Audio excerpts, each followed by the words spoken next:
Hello, welcome to How to Succeed During a Pandemic.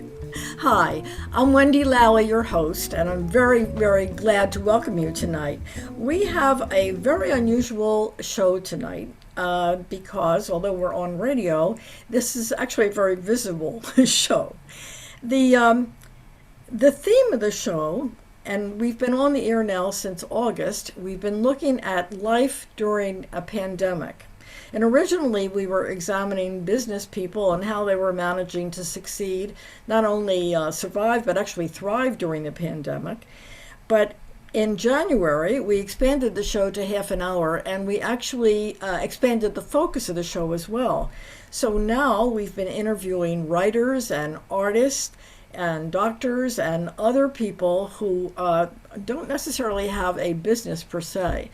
But what we're doing is exploring how people are managing their lives during a time when, in many ways, normal is no longer normal. And we're all finding new ways to conduct ourselves. So that's what the show is about. I'm a copywriter and a marketing strategist. And so what I do for a living is interview people, find out about their business, and then I help them market it. In a way, this show is very similar. I'm kind of doing the same thing, only I'm doing it on video by talking to those people and introducing them to you, who hopefully could be potential clients or even their peers or just people curious about other people. Tonight, we are going to meet Farley, an absolutely wonderful artist, and her equally talented sculptor husband, Geoff Novelli. I want to welcome you both, and I'm so glad you could come. I've known Anne for several years. The first time I met her was at an art show, and she invited everybody at the show back to her house. I walked into her house, and I said to her, I've met my soulmate, because I could tell from her paintings on the wall that this was someone I had a lot in common with. And I'm just thrilled to be able to talk to her and introduce her to you. And thank you for coming. Well, thank you, Wendy, for having us be on the show. It's our privilege. I have a question I've been dying to ask you, and I never found out. How did you and Geoff meet? Well, I'll let him start that one. Okay. Well,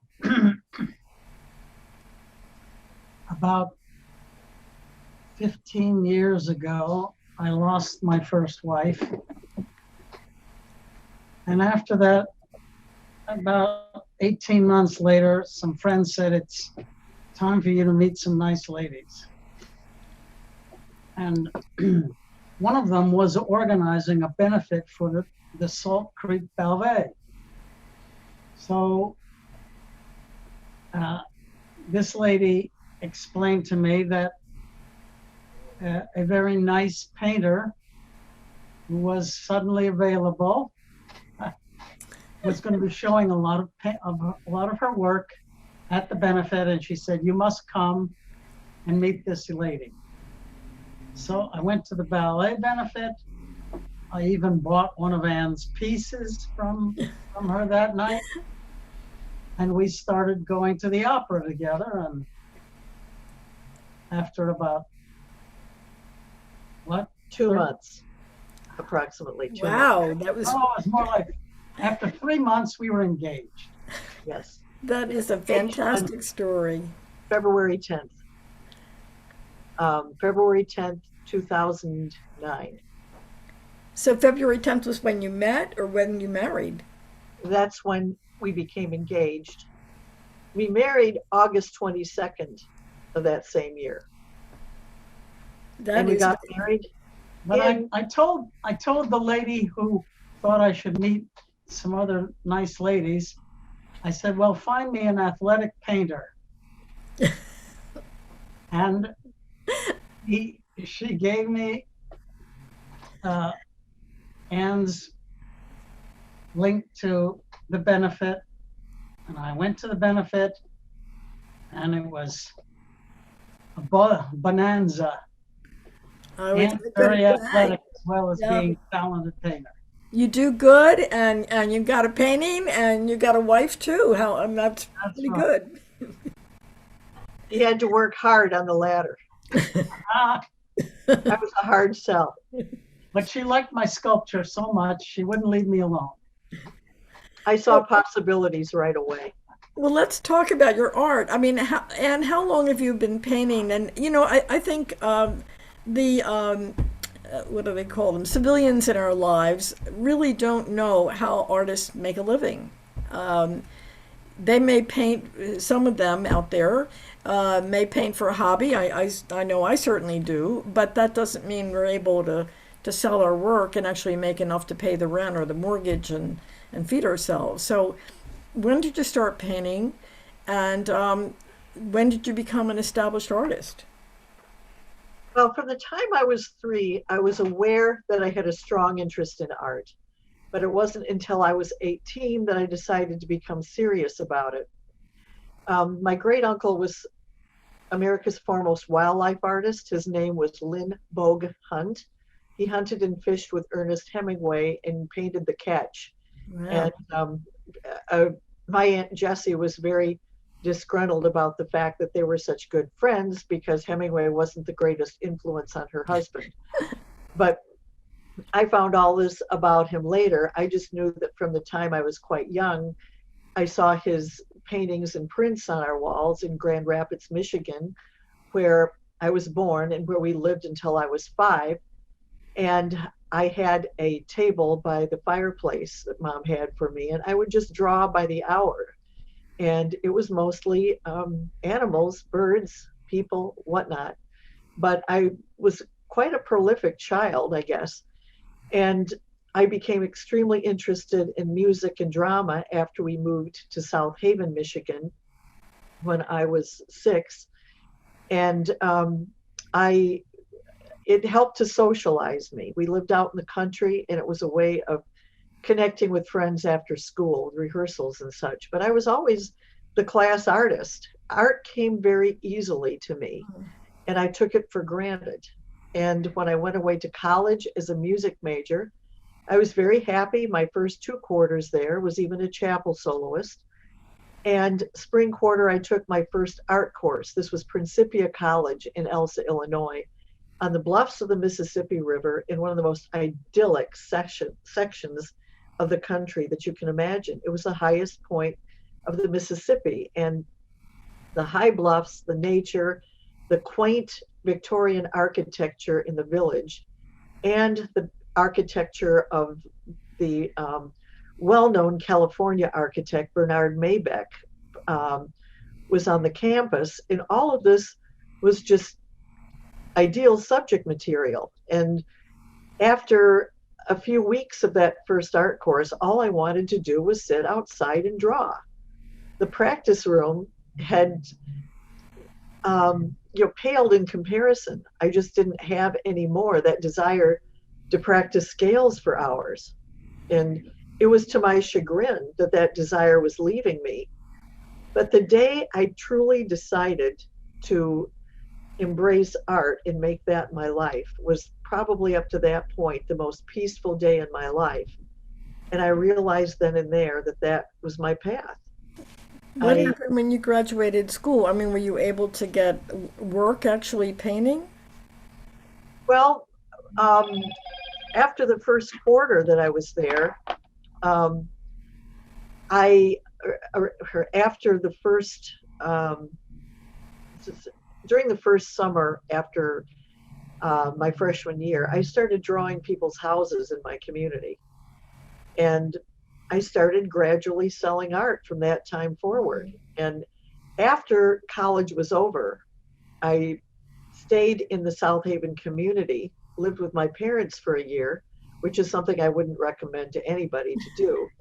But I was a portrait artist at Sleepy Hollow Resort in South Haven. And that really gave me a whole lot of experience drawing people and eventually doing watercolors of them. It was run by Richard Gray, the extremely well-known gallerist, who died a couple of years ago, and his son Paul is now running the gallery.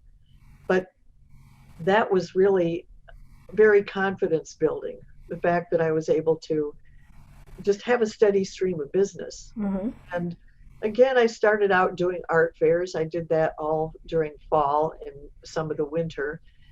And in the spring, I couldn't stand living in Michigan anymore. I wanted to be where the action was, art-wise. So I moved to Chicago and did work as a framer and painted at night and on weekends and did shows there. But I felt like I needed to go into graduate school because I wanted to do some very, very serious work that enabled me to not have to think about selling. And I got a fully paid assistantship at Bowling Green State University in Bowling Green, Ohio. And I remember at that time, sort of even though I was a painter and still am, I was looking longingly at the ceramics studio. And it wasn't until I taught at Moraine Valley Community College in 1997 through 1999 that I took my first ceramics course and did so well that the instructor put one in a book that she had written. And after Geoff and I were married a few years later, after we were married for a few years, he decided to take a ceramics course at Lil. He had taken a number of courses, Lil Street Studios up on Ravenswood and Montrose, a very famous place for ceramics. And he brought home a platter one evening and asked what I could possibly do with that platter. And I painted a design of orchids, Phalaenopsis orchids, using the glazes at Lil Street. You know, you can tell how to use it by looking at the different cones and seeing what the results are going to be. So you're not blindly working. And we will never sell that platter. You know, it just worked. It was magic. And in the meantime, I had done several murals from the year 1990 through the present. And I was commissioned to do a mural for the city of Wichita Falls, Texas, to involve the whole community in it collaboratively. That was 15 by 30 feet. And I did a number of ceramic plaques that went onto that mural. Geoff and I have done a number of collaborations. He works in a variety of media. But Yeah, let's find out about Geoff. I mean, how did you get started in art? Has this always been something that you've done? Well, my mother was a painter and my aunt was a sculptor. And after practicing law for 25 years and our offices were in the Board of Trade building, I could walk over to the Art Institute and the School of the Art Institute. So I would go over there at lunchtime and I said, I'm going to take the opportunity to study sculpture. So I did. And Well, why don't we show some of your art? And I apologize to the radio audience that you're not. If you go to Facebook and look up Succeed in a Pandemic, you'll find this program in video as well as radio. But we'll try and sort of talk you through some of these shots. This is you and Geoff, and where are you? Is this the collaborative show you were talking about? This is called Love and Collaboration, and it was a year ago at the Highland Park, at the Art Center in Highland Park. It's the Art Center. Yes, what you want to click on from beginning. Okay, here we go. Yeah, there we are. that was good. Yes, it is. And there are our three favorite ceramic collaborations, which they chose for this exhibit. And the middle one is called Spring. And Geoff formed that. You want to talk a little bit about it, hon? Well, you helped me form that. Yeah, and We did it in a strange clay body called raku, yeah, the raku clay, which has an orange tint to it. And after we formed it, I said, Anne, I'm sure you can I come glazed up it. with a Yeah. great glaze so we can finish it. And she came up with a very unique glaze combination that made a matte finish. which is very different from the other cone 10 glazes, which are all very, very high shine.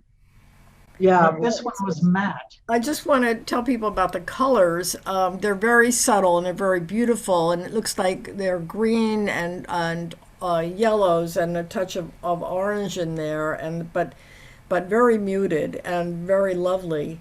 And why don't we walk people through this? Because I do want to be conscious of the fact that some of our audience aren't going to be able to see this. So, what's the next picture? How do we get to that? you click. Oh, how about that? Right? Uh, and here's a close-up of one of the sculptures that you've done together, right? Tell me, Right. when you begin this, does Geoff begin the shape and then you take over and paint it? Is that what happens? Right. That is correct. I made the platter in bisque, which is blank. Mm-hmm. Anne takes over as if it's a painting canvas, and she paints the images that you find on the bisque, And then it's put into the kiln. and then we fire it. These are absolutely beautiful. What we're looking at are sculptures and their different designs, fantastic colors, blues and golds and greens and purples. Well, these were two wall pieces that I had done about the pandemic. They were based on the verses in Hosea in the Those are Bible. ceramicals. They're ceramic plaques, and the one on the left is called Sowing the Wind, and the one on the right is Reaping the Whirlwind, because the phrase from Hosea is something to the effect of, "He that soweth the wind shall reap the whirlwind," meaning stay out of trouble, essentially, or it'll come back to haunt you. And the one on the right, Reaping the Whirlwind, has been in 3 shows so far. One of them, the first one, was also with Sowing the Wind, and that was at the All in the Same Boat exhibit that I curated last summer of 64 artists, including me and Geoff. It was called All in the Same Boat, or Are We? Artists Respond to 2020. And So the pandemic has actually been inspiring art all on its own. When that show took place, was it social distance? I mean, did you have only so many people could come in the gallery at the same time, or how did that work? it was in the height of summer. The opening, the opening reception, there were 2, a Friday and a Saturday, or maybe it was a Saturday and a Sunday. And yes, 10 people at a time could come in. And it was very carefully monitored by Kelly Matthews, the gallery director at Stola Contemporary Gallery, where it was held. And people had plenty of bottled water outside, and there was music, and people were just so happy to see each other. And that was the main reason why I wanted to do the show, because I knew that by midsummer, there'd be a lot of sadness because people would miss their friends. Galleries weren't And galleries weren't normally open. But this one was, because the gallerist, Jim Stola, is a lawyer. And people always have to go see their lawyer, right? And the office, his office is his gallery. Although he keeps his office part very discreet. You know, it's on a desk in back with a computer. And you know, collectors came in to talk to him about art for hours too. But people would also come to talk to him about the closing of a house. So this was actually a closed office situation. It wasn't like a tent, an open air tent or anything like that. No, it wasn't. Were And there a lot of shows that were going in that direction? there were some, yes. And not too long ago, practically everything of that nature was shut down. We could not have an opening of the most recent show, which was the one about Ruth Bader Ginsburg that I just took the work down from today. This was the last week of it being up. I This is think I think you have a piece of her, a painting of her in this, don't you, in this what I slideshow? do. The very last slide is one of her. Okay, we'll get to it. Geoff, why don't you tell us about this piece? It's yours. This is a piece that uses about 5 different grades of copper wire. Some of them are thick and some of them are very thin, but it's loosely a basket. It's a very loosely woven basket. But he's titled it Dancing Jug. And it does have the sense of being a dancing Yes, jug. it was. It's very fun and very interesting and intriguing. Something that I love this painting. Why don't you tell the folks what we're looking at? We're looking at a painting, a watercolor painting of Ruth Bader Ginsburg and her close colleague, Justice Antonin Scalia. They were both Supreme Court justices of the United States Supreme Court. And she is what was very well known as a liberal, and Antonin Scalia was is about as far right as you could be. But the two of them really hit it off, and she termed their relationship one whereby he is her best buddy. They went to the opera together, and their families went on trips together. There are scenes from various operas in the background. Götterdämmerung, the immolation scene, was one of her favorite scenes. And Don Giovanni, on the right of Mr. Scalia, it's one of the scenes where the ghost of the father of one of the women comes back and literally haunts him and torments him. Don Giovanni had killed him because he came after him for having dishonored his daughter. And to the right, you see scenes where young ladies are feeding Don Giovanni grapes, but that wasn't his fate.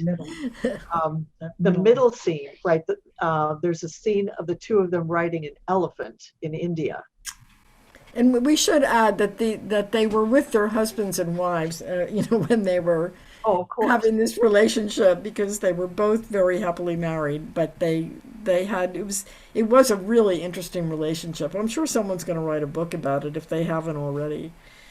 Well, there's an opera written called Scalia Ginsburg, and the two of them. There's a painting in here of the picture of them with both wearing powdered wigs, and they wore those at the opening of Scalia Ginsburg by composer Derek Wang, and I look forward to hearing that opera sometime. I really do.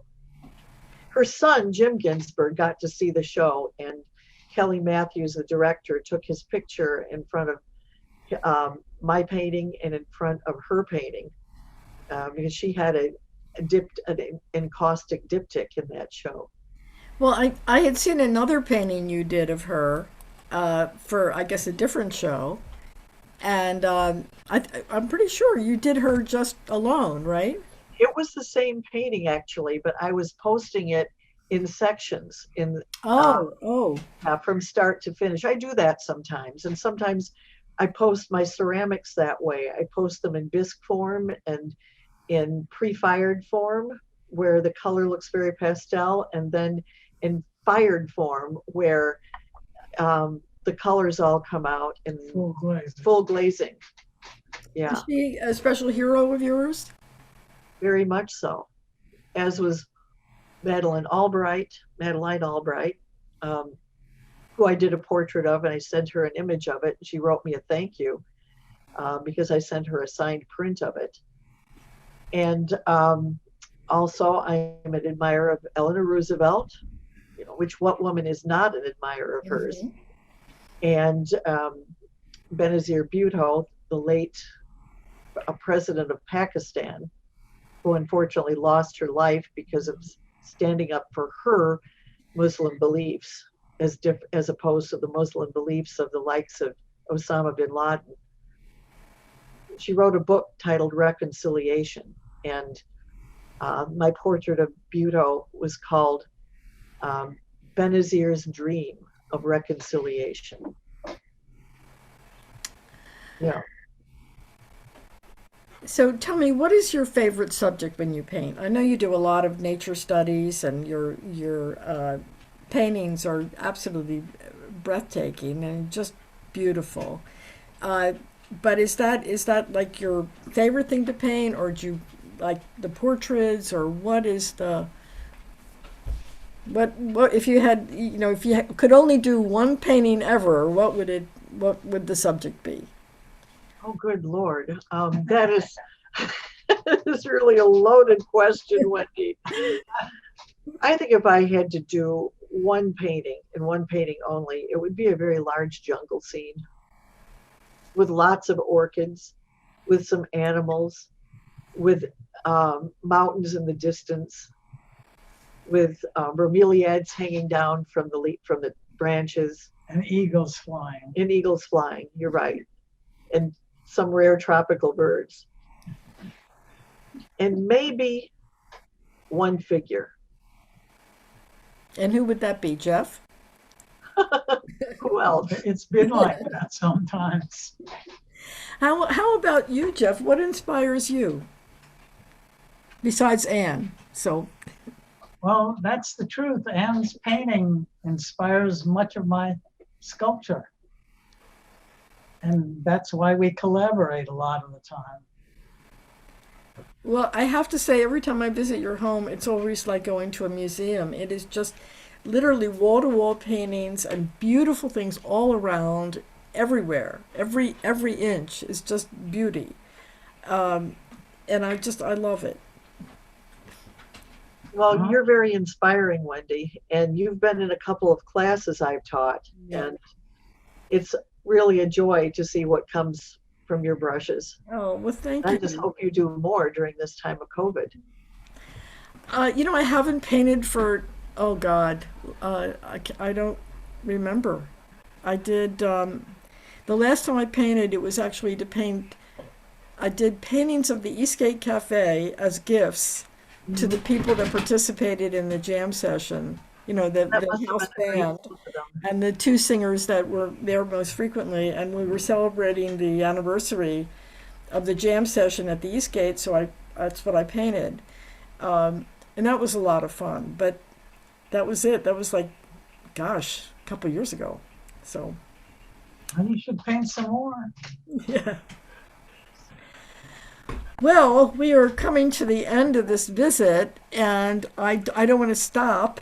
So, but I'm trying to think, what would you like people to know about your art, Anne? What would, if you were giving them, like you have your Christmas show and you have people come in and see your paintings, what would you like to tell them about why they should come and see more, come to the gallery shows and see your work?